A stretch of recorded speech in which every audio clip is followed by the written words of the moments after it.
dengan keyakinan penuh bahwa kita bisa memberikan hasil positif untuk pertandingan-pertandingan di bulan depan.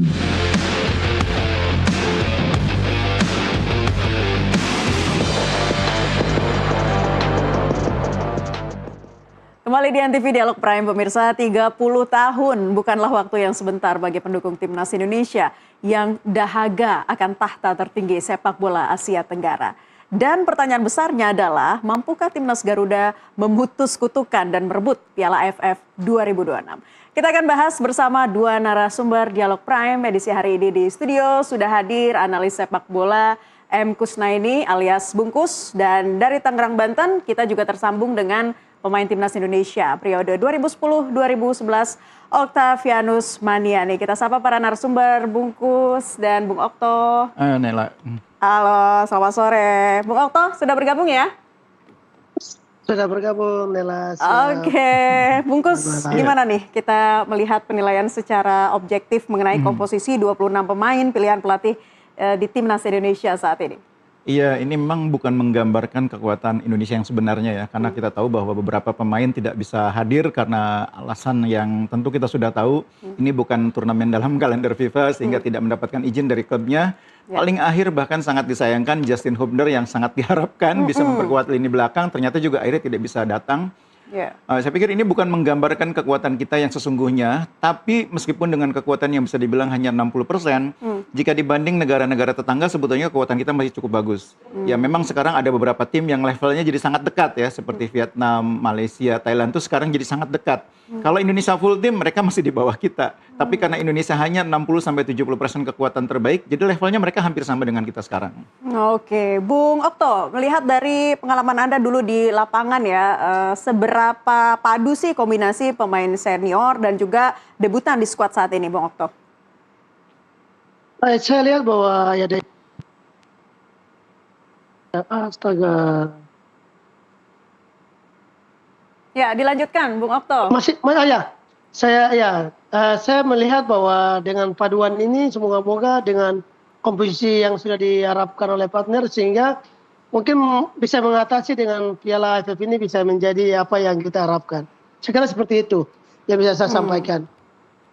Oke, Bungkus, Coach Hetman meminta anak asuhnya jangan terlalu terlena ya. Iya. Meskipun di atas kertas timnas lebih unggul dari Kamboja. Seperti apa? Iya, jadi kalau kita targetnya kan juara ya. Kalau kita mau juara maka hitung-hitungannya adalah kita harus menjadi salah satu dari dua peringkat teratas terbaik di grup. Nah, untuk bisa menjadi dua peringkat teratas terbaik di grup, kita harus menang di dua laga home, lawan Kamboja, lawan Vietnam. Dan dari dua laga away, minimal kita satu di antaranya menang. Misalnya lawan Timor Leste, karena di laga terakhir melawan Singapura akan lebih berat. Nah, karena targetnya kita lolos ke semifinal, minimal kita harus menang di dua laga kandang itu. Nah, lawan pertama kita kebetulan Kamboja. Seperti apa sih karakteristiknya? Jadi sebetulnya kalau dari segi kemampuan, Kamboja masih di bawah kita ya. Cuma memang dibanding Kamboja 2 tahun yang lalu, sekarang mereka lebih kuat. Mereka punya 5 pemain naturalisasi, ada dari Pantai Gading, 2 dari Jepang, ada dari Uzbekistan, dari Brasil. Itu membuat mereka sekarang lebih merata di belakang, tengah, depan. Dan kalau kita lihat di laga pertama waktu Kamboja bertemu dengan Singapura, mereka juga kalah di menit terakhir. Ketika tendangan salto dari Ilhan Fandi akhirnya membobol gawang, di mana Kamboja sebetulnya secara permainan mampu mengimbangi Singapura. Jadi menurut saya meskipun kita di atas kertas lebih kuat, bahkan rekor pertemuannya sangat jomplang dominan Indonesia, tapi kita tidak boleh menganggap remeh Kamboja karena mereka punya motivasi. Kalau mereka kalah lagi, peluang lolos berat. Jadi sangat mungkin mereka akan berjuang supaya tidak kalah. Mereka sadar kalau menang itu sulit lawan Indonesia, tapi mereka akan berjuang supaya nggak kalah. Itu yang bahaya. Oke, Bung Okto, ceritakan lagi dong pengalaman Anda selama di lapangan. Tekanan-tekanan seperti apa sih yang perlu diwaspadai timnas saat ini? Kalau untuk waspadai kayaknya tidak ada ya. Yang saya cuma bilang di sini tadi sebelum betul di Bang Uli dibilang, kita jangan anggap remeh, sepak bola jangan anggap remeh. Kalau kita anggap remeh, kita bisa kewalahan nanti.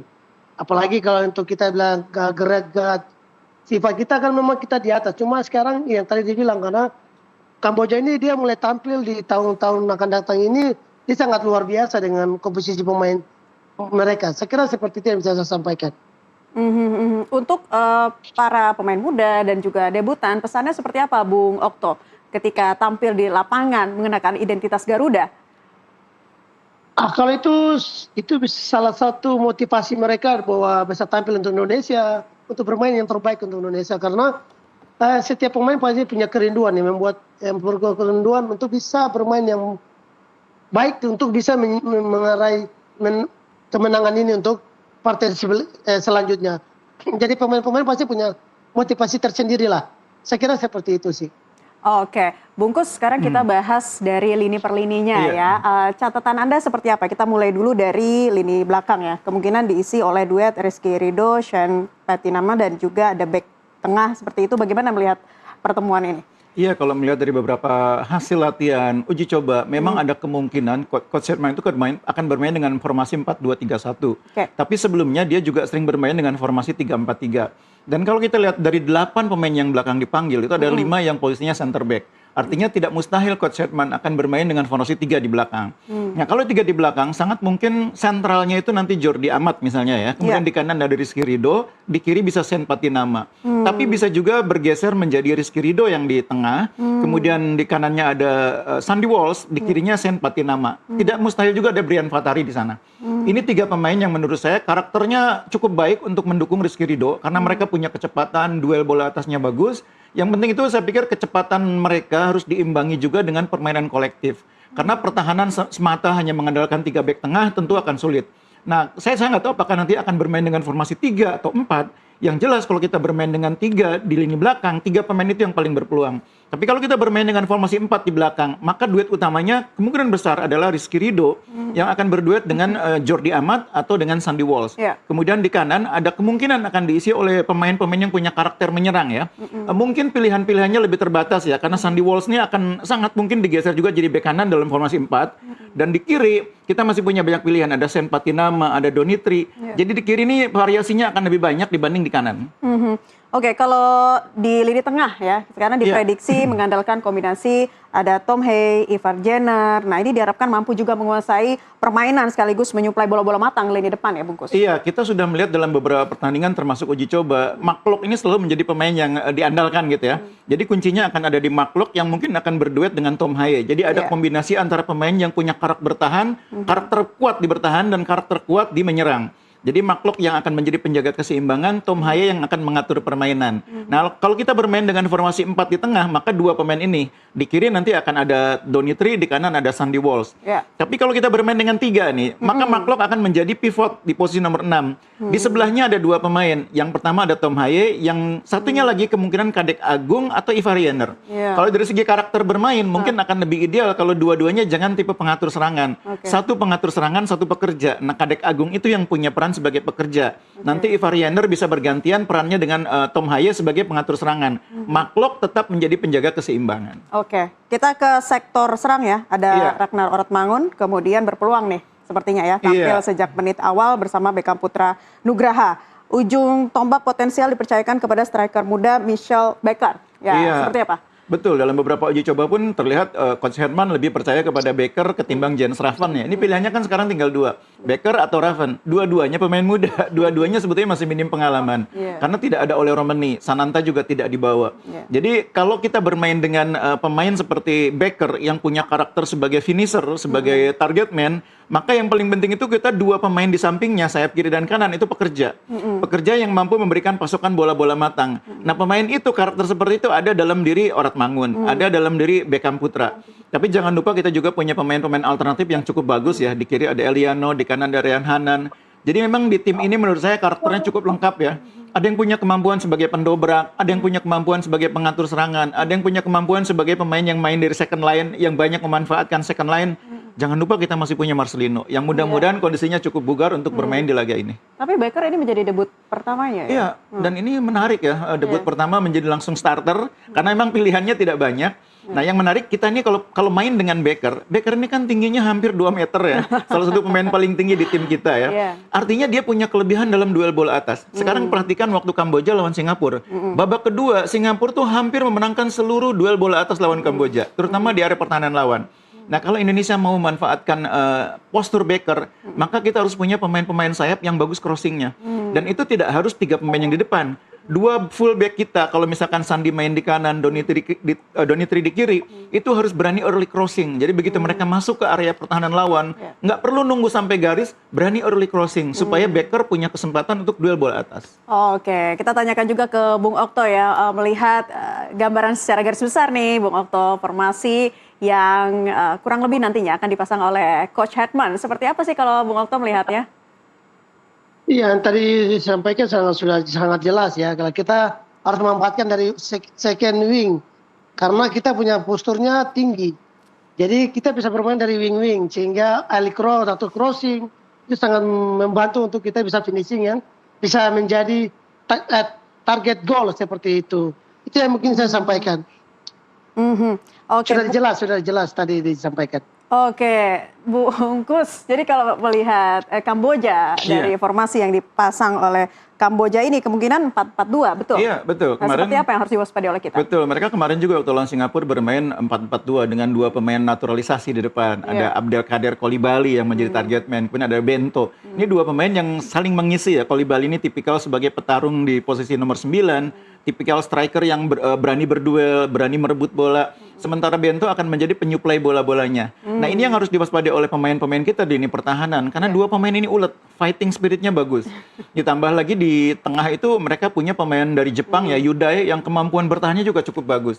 Jadi menurut saya secara kemampuan, secara kualitas kita masih di atas Kamboja. Yang tidak boleh terjadi adalah kalau kita lengah. Nah, ini kalau kita lengah, pertahanan kita kecolongan, kadang-kadang kita recovery-nya agak sulit. Ini salah satu problem kita ya. Kalau kita ketinggalan itu kita ngejarnya agak sulit. Mudah-mudahan kita jangan sampai kecolongan. Kita memanfaatkan keunggulan materi pemain kita, kualitas pemain kita untuk mencetak gol lebih dulu. Dan bukan sekedar mencetak gol lebih dulu. Kalau perlu mencetak gol dengan jumlah lebih dari 1. Itu akan lebih menenangkan permainan pemain kita di lapangan. Oke, jadi harus lebih agresif sejak awal ya. Harus gaspol dong nih, Bungkus. Ya, bukan berarti kita harus gaspol, harus segera terburu-buru mencetak gol ya. Tapi harus sejak awal bisa mengendalikan permainan. Karena materi pemain kita masih di atas Kamboja. Oke, kita tanya lagi ke Bung Okto. Bung Okto, waktu itu sebagai pemain sayap ya? Benar ya, Bung Okto? Sangat benar. Siapa nih timnas sekarang yang menurut Bung Okto gaya-gaya permainannya mirip lah sama seperti Bung Okto? Ceritain dong. Kalau saya sendiri dengan sampai sekarang belum ada ya. Dan kita tahu bahwa iya, karena saya kemarin sempat nonton juga, sangat mengagumkan kita punya pemain muda yang memang masih egois untuk memberikan suplai yang terbaik untuk target man. Mudah-mudahan dengan materi baru ini mungkin bisa ada perubahan untuk kita punya pemain-pemain muda yang dipanggil oleh timnas Indonesia. Itu yang mungkin saya bisa sampaikan. Nah, jadi dari pengalamannya Bung Okto, gimana sih untuk meredakan ego tersebut ketika tampil di timnas?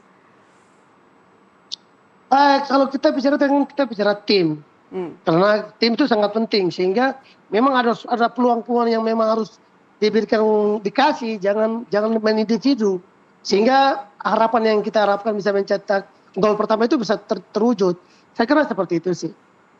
Nah, sekarang kan juga banyak pemain mudanya ya, yang mungkin bisa dibilang harus banyak pengalaman juga, dan mungkin ya sektor ego tadi harus bisa lebih diredam lagi. Pesan dari Bung Okto seperti apa? Kalau pesan dari saya, mungkin kita main untuk tim, kita bicara tentang tim, kita jangan terlalu banyak individu, dan kita lihat situasi individu itu di mana, sehingga apa yang bisa diharapkan untuk target man untuk mencetak gol itu terbuka untuk kita semua, karena harapan kita bahwa kita mau menang untuk pertandingan hari ini. Saya kira seperti itu sih. Oke, Bungkus, jadi balik lagi, strategi apa begitu yang perlu dimainkan oleh para pemain kita dan juga dipasang oleh Hetman menghadapi Kamboja? Ini kan laga awal, sementara Kamboja juga karena sudah kalah dari Singapura, maka menginginkan kemenangan juga. Seperti apa yang harus kita waspadai? Iya, jadi kalau analis tim mungkin akan membuat penilaian seperti ini. Kamboja akan berusaha menang di laga ini atau setidaknya mendapatkan poin supaya mereka tidak kalah. Mereka akan main lebih fight. Nah, gimana kita mengatasi itu? Kalau cara main kita kan sebetulnya mungkin tidak akan banyak berubah dari formasi 3-4-3 atau 4-2-3-1 ya. Itu saya pikir di beberapa pertandingan ya formasinya kurang lebih seperti itu. Materi pemainnya juga sudah bisa kita tebak tidak akan bergeser dari apa yang sudah kita bahas tadi. Yang penting itu bagaimana kemudian menerjemahkan formasi itu, game plan itu di lapangan dengan baik. Nah, kadang-kadang persoalan kita kan seperti yang saya bilang tadi, 15 menit awal itu kadang-kadang kita tidak tenang. Nah mungkin Coach Herman harus bisa mendorong pemain agar lebih fokus di 15 menit awal, jangan membuat kesalahan, sambil melihat situasi bagaimana cara meredam lini tengah Kamboja. Jadi Kamboja ini nanti akan berani untuk bermain lebih agresif ya, tidak lagi bertahan terlalu dalam, berani lebih main di tengah middle block, dan itu akan membuat pertarungan di tengah ketat ya. Pemain-pemain kita ini harus mewaspadai fighting spirit mereka. Kalau kita sudah bisa mengontrol lapangan tengah, sudah bisa mengalirkan bola dengan baik, kemudian bisa mendikte permainan mereka, semuanya akan lebih mudah bagi kita. Seperti yang saya bilang tadi, secara kualitas kita masih di atas Kamboja. Yang penting itu eksekusinya di lapangan, jangan terlalu percaya diri dan jangan bikin kesalahan. Karena kesalahan akan membuat kita tertekan kalau sampai kebobolan lebih dulu. Oke. Bungkus, melihat kepelatihan dari Hartman, gimana prediksi Anda? Karena kita sudah haus gelar ya, sudah 30 tahun menanti Piala AFF. 6 kali loh kita ketemu di final. Jadi memang 6 kali gagal di final itu memang menjadi sebuah catatan sejarah tersendiri ya. Tapi menurut saya gini, sebetulnya Piala AFF ini kan sebetulnya bukan tujuan utama ya. Kita ini memilih Hartman itu bukan untuk jadi juara AFF, tapi untuk ke Piala Dunia. Piala Dunia Piala ya? Dunia. Yang Karena, 64 itu kan? Betul. Nah harapan kita kan lolos ke Piala Dunia 2030. Tapi oke lah, Piala Dunia masih cukup panjang. Sekarang yang di depan mata adalah AFF. Tentu akan lebih bagus lagi kalau Coach Herman bisa memulai tahun pertamanya dengan sebuah pencapaian ya. Ini kan yang sering dikritik ke pelatih lama. Main bagus, nggak ada gelar katanya. Kalau Herman bisa membuktikan bisa membawa kita juara AFF, tentu akan menambah kepercayaan publik, kepercayaan dari federasi, PSSI kepada dia, dan pada saat bersamaan menaikkan moral tim. Jadi kita ini kan sempat berada di kondisi moral yang sangat tinggi ya ketika kita sudah mencapai kualifikasi yang cukup jauh, putaran ketiga, putaran keempat. Tapi kemudian ketika kalah secara beruntun yang membuat kita gagal lolos ke Piala Dunia, tim ini moralnya agak turun. Nah sekarang di era Hartman, dia sedang mencoba mengembalikan moral tim ini, kepercayaan diri pemain. Dan 4 laga awal dia menurut saya menunjukkan kinerja yang cukup bagus. 3 kemenangan, hanya sekali kalah dari Bulgaria. Tim mulai menemukan kembali kepercayaan dirinya. Bahkan kalau kita lihat laga-laga terakhir Timnas, itu kita mainnya sudah sangat bagus.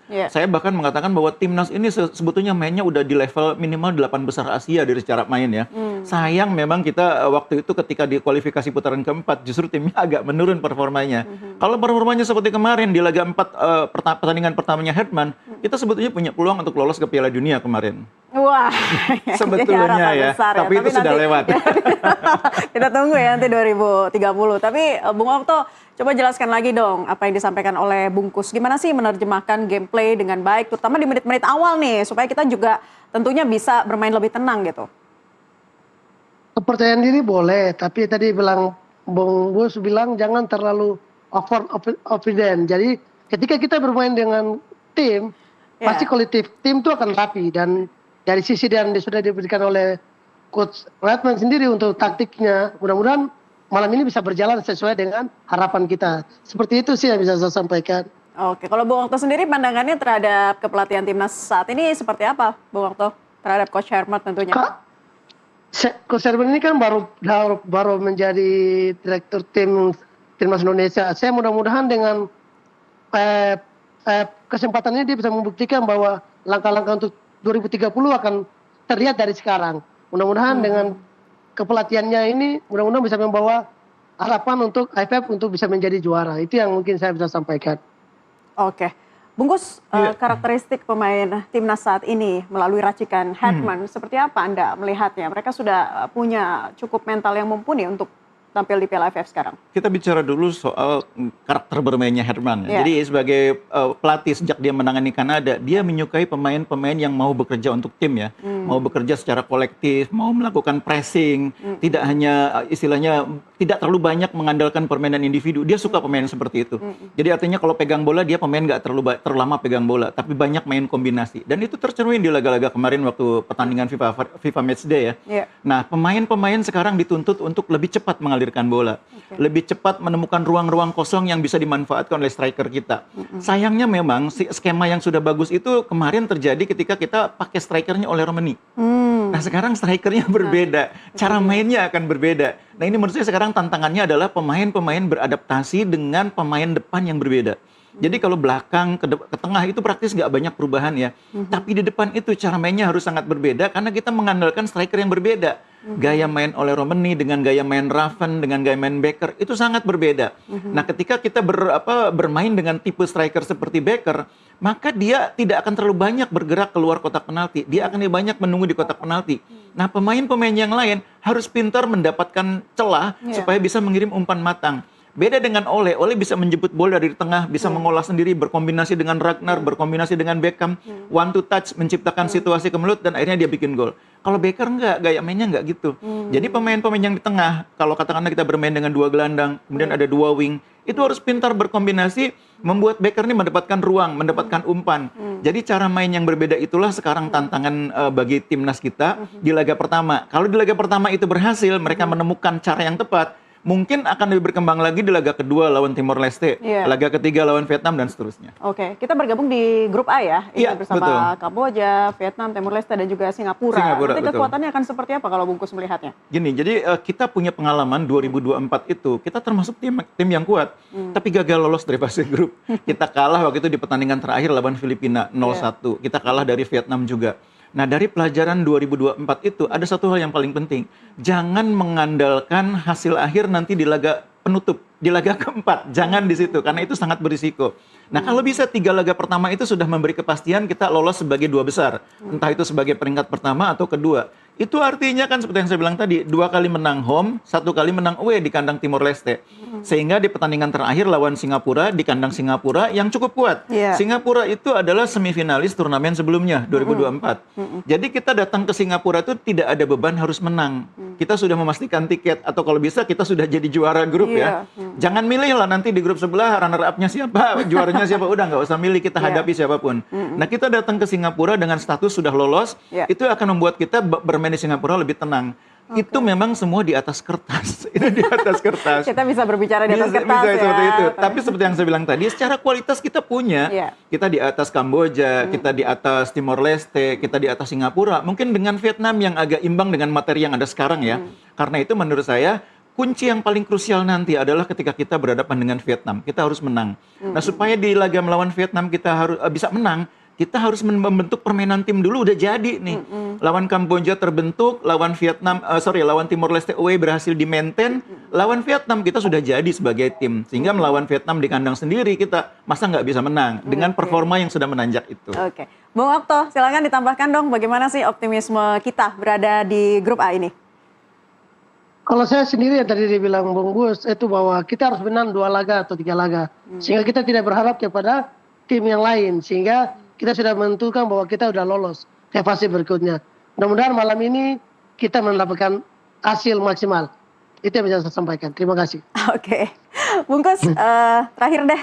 Seperti apa harapan ya dari kita semua tentunya ya.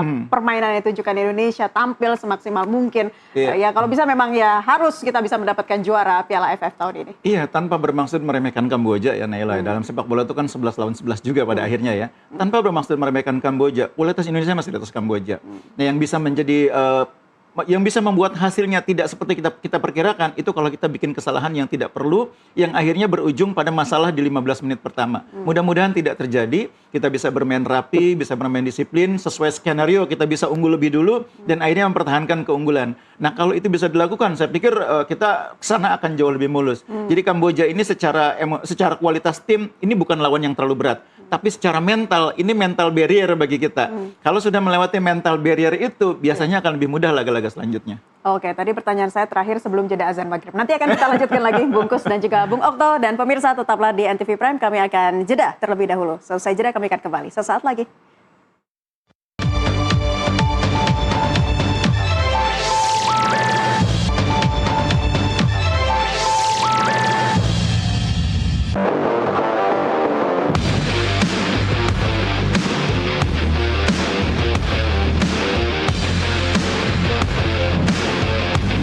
Dengan keyakinan penuh bahwa kita bisa memberikan hasil positif untuk pertandingan-pertandingan di Piala AFF.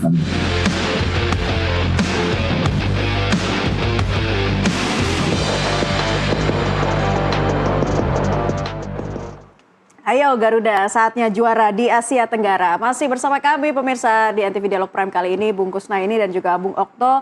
Bung Okto, kita pengen tanya-tanya nih, waktu itu seperti apa sih pengalaman ketika Bung Okto ada di Piala AFF ya, di final 2010 waktu itu melawan Malaysia. Seperti apa yang ingin disampaikan, diceritakan dong Bung Okto? Oke, sangat mengingat masa 2010 bahwa kita pengisian bisa hantam Malaysia dengan skor 6-1. 6-2, tapi ketika kita final kita kalah dengan Malaysia 3-1. Ya sangat-sangat. Halo? Lanjut. Halo? Ya, Bung Okto, Ya, silakan. Masih dengar suara saya? Masih Oke. jelas sekali. Iya, itu membuat saya sampai sekarang belum bisa melupakan kisah itu waktu kita main di Malaysia. Yang sangat berat adalah kita menghadapi banyak penonton atau supporter Malaysia yang memang mereka dengan teror kita dengan bermacam cara, tapi ya itulah sepak bola. Dimana kalau kita tidak punya mental yang kuat, ya itu yang kita bisa menghadapi masalah seperti yang kemarin 2010. Tapi ya itu menjadi cerita saja sebagai untuk saya kemudian hari. Seperti itu yang bisa saya sampaikan. Oke, ada Butuh mental cerita-cerita kenangan yang masih teringat kala itu, Bung Okto? Atmosfer pemain juga seperti apa? Atmosfer pemain? Ketika kita mulai masuk babak pertama, menit ke-15, mulai tercetaknya gol, sudah mulai kompak lagi kita punya kerangka tim, pemain dan sudah mulai frustasi. Akhirnya ada sementara ada berhenti, beberapa jeda, semua pemain mau keluar dan itu membuat saya semakin harus seperti apa kalau sudah seperti harusnya kita semua harus fokus. Semua pemain harus fokus dalam lapangan. Itu membuat saya jadi kenangan yang tidak bisa saya lupakan. Oke, kita tanyakan ke Bungkus ya, mengingat kembali kenangan atau memori-memori ketika Piala AFF 2010 menghadapi Malaysia. Kita semua merasakan emosional yang begitu luar biasa ya ketika timnas harus kalah kala itu. Seperti apa, Bungkus? Iya, 2010 itu sebetulnya kita memiliki skuad yang sangat bagus ya. Di samping ada Okto, Maniani. Okto ini bikin 1 gol ya, kalau nggak salah. Kita juga punya lini depan yang luar biasa ya. Kita masih ingat di sana ada Bambang Pamungkas, ada Eloko. Di tengah kita punya Firman Utina. Ini adalah salah satu tim terkuat kita selama pergelaran Piala AFF ya. Dan kita memulainya itu dengan sangat baik. Bayangkan kita di Bung Karno itu bisa mengalahkan Malaysia 5-1 itu. Itu tidak sering kita menang dengan skor cukup besar dari Malaysia ya. Dan kita kemudian menjadi juara grup antara lain dengan mengalahkan Thailand 2-1. Jadi kita menjadi satu-satunya tim di 2 grup itu yang mainnya selalu menang di 3 laga pertama. Itulah keyakinan yang membuat kita sangat besar ya, ekspektasi publik menjadi sangat besar terhadap timnas dan memang kita kemudian juga berhasil melaju dengan baik sampai ke final. Tapi memang di luar dugaan di final leg pertama kita kalahnya cukup telak dan itu yang membuat kita seolah-olah di laga kedua tuh harapannya udah betul-betul down ya. Dan kita memang di laga kedua akhirnya bisa berhasil membalikkan keadaan tapi kalah selisih gol. Karena itu menurut saya kalah selisih gol. Jadi memang itu salah satu turnamen AFF dalam sejarah sepak bola Indonesia yang membuat publik masih tidak bisa melupakan itu. Karena kita punya tim yang sangat kuat saat itu. Kita udah persiapkan nobar waktu itu semuanya. Udah berharap pasti menang ini Dimana-mana waktu itu digelar Iya. nobar karena kita udah sangat yakin kita sedang ngalahin Malaysia 5-1. Iya, Jadi betul. ketemu Malaysia tuh walaupun laga pertama di kandang lawan kita nggak terlalu takut. Kita udah menang 5-1 di fase grup. Tapi ternyata di luar dugaan memang ya sepak bola begitu. Jadi dalam sepak bola itu ya Bungkus, kita bisa berbicara di atas Iya, kertas, tapi takdir betul. Tuhan yang menentukan ya. Nah, makanya lawan Kamboja ini jangan sampai kita overconfidence. Oke. Kalau catatan yang perlu diperhatikan Indonesia di Piala AFF 2 tahun lalu, seperti apa Bungkus? Nah, 2 tahun lalu tuh kita juga sama, emang materinya agak berbeda ya. 2 tahun lalu kita punya pemain-pemain sebagai besar pemain muda ya. Tapi kualitas kita bagus sebetulnya. Artinya ya walaupun mungkin targetnya bukan juara, tapi tim itu harusnya lolos dari fase grup. Tapi ternyata lolos fase grup pun enggak ya. Kita 2 kali kalah. Dan kekalahan itu seperti yang saya bilang tadi, kalah dari Vietnam, oke lah kita paham. Tapi di laga terakhir fase grup kalah dari Filipina itu yang seharusnya bisa kita hindari. Ternyata kita kalah dari Filipina di pertandingan terakhir sehingga akhirnya kita tidak bisa menjadi 2 terbaik. Nah ini saya pikir menjadi pelajaran juga untuk kejuaraan kali ini. Jangan sampai kita menggantungkan nasib di laga keempat nanti lawan Singapura. Kalau bisa 3 laga pertama itu kita sudah memastikan 1 kaki melangkah ke semifinal. Oke, kita kembali lagi ke timnas saat ini ya. Ini juga sedang ramai dibahas Bungkus dan juga Bung Okto. Nanti bisa ditambahkan ya Bung Okto. Tidak dipanggil Ricky Kambuaya di skuad timnas. Seperti apa tanggapannya? Iya, kita harus akui bahwa ini sebuah sebuah kerugian tersendiri karena Ricky ini pemain yang berpengalaman ya, pemain yang punya banyak pengalaman bertanding menghadapi tim-tim level Asia Tenggara. Tapi memang Coach Herman saat ini punya pilihan yang cukup bagus ya. Di tengah itu kan kita punya pemain-pemain yang kualitasnya bisa dibilang selevel ya antara Ricky Kambuaya, kemudian juga jangan lupa Kadek Agung bersama Bali United musim lalu juga performanya sangat konsisten.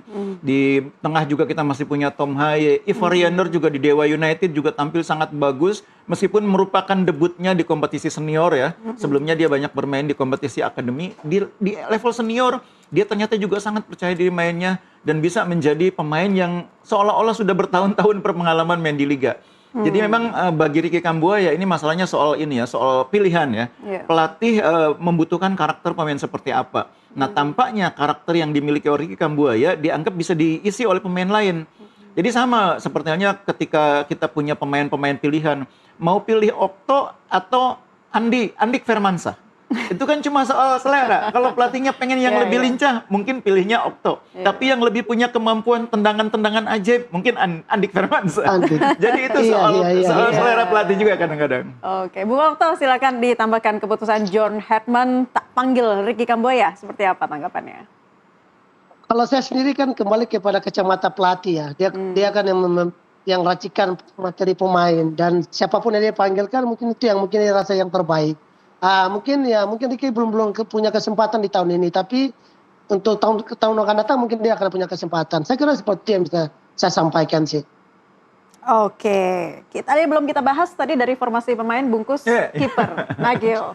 Iya. Jadi ini bisa dibilang pertama kalinya dalam 5 laga terakhir timnas kita tidak diperkuat oleh salah satu dari kiper diaspora kita. Tidak ada Emil Audero, tidak ada Martin Pas. Biasanya mereka itu yang bergantian. Nah, ini justru menjadi opportunity atau peluang yang sangat bagus bagi kiper-kiper yang main di kompetisi domestik. Kita nggak bilang kiper lokal ya, karena buat saya semua pemain sama gitu ya. Semua pemain timnas adalah pemain timnas, tidak ada diaspora, tidak ada lokal. Ini kesempatan bagi kiper-kiper yang bermain di kompetisi domestik.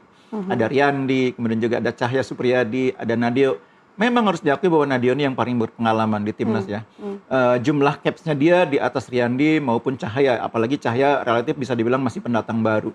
Jadi dengan segala pengalamannya, dengan background-nya yang juga tampil sangat bagus bersama Borneo musim yang lalu, saya pikir Nadio akan menjadi pilihan utama saat ini saat tidak ada Martin Pas dan Emil Audero. Oke.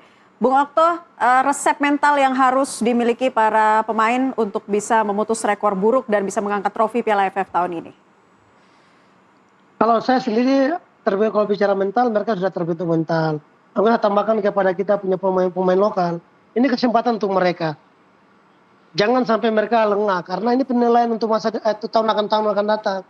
Jadi, hari ini mereka bisa dipercayakan untuk bisa tampil di Piala AFF. Ini mereka harus buktikan bahwa mereka layak untuk dipanggil untuk tahun-tahun akan datang.